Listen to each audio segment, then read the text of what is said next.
Merci beaucoup. Baptiste Morin, vous êtes chef du service économique d'Europe 1. Je voulais qu'on revienne. Hier, on a fait tout un angle, en tout cas toute une réflexion, puisqu'il y avait monsieur Arenas, député LFI, qui veut revenir sur la circulaire concernant la baya. L'école, la laïcité, c'est des enjeux majeurs. L'aspect économique, qui a été complètement sous-traité pendant l'entre-deux tours, parce qu'il n'y avait qu'un angle, c'était faire barrage au RN. Qu'est-ce qu'on peut retenir du programme du nouveau Front populaire ? On peut retenir d'abord la mesure qui alarme le plus les entreprises aujourd'hui, c'est l'augmentation du SMIC de 14%. Ça coûterait 19 milliards d'euros par an. Alors, avancer une mesure pareille, c'est croire que l'économie française n'est faite que de multinationales avec des milliards d'euros de profit. Or, 90% des entreprises françaises sont des TPE, PME qui seraient lourdement impactées par une mesure pareille. Vous avez ensuite, vous en parliez tout à l'heure, Elliot, la mesure qui fait bondir une agence de notation depuis 24 heures, Moody's.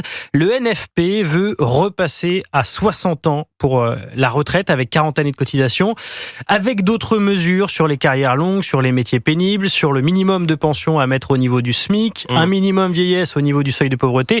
Le coût de l'opération, selon l'Institut Montaigne, plus de 50 milliards d'euros par an. Alors comment financer le SMIC à 1600 euros, l'abrogation de la réforme des retraites ?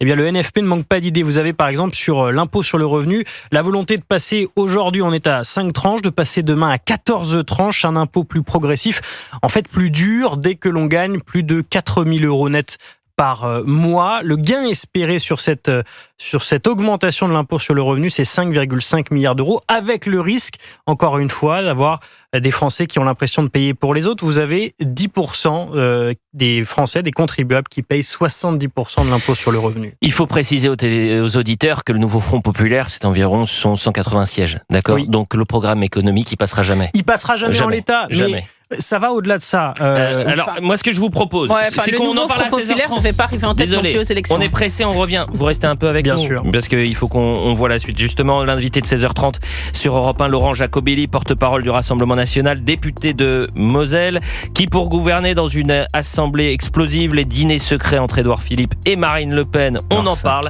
là aussi dans un instant. A tout de suite sur Europe 1. 16h-18h, Elliot Deval sur Europe 1.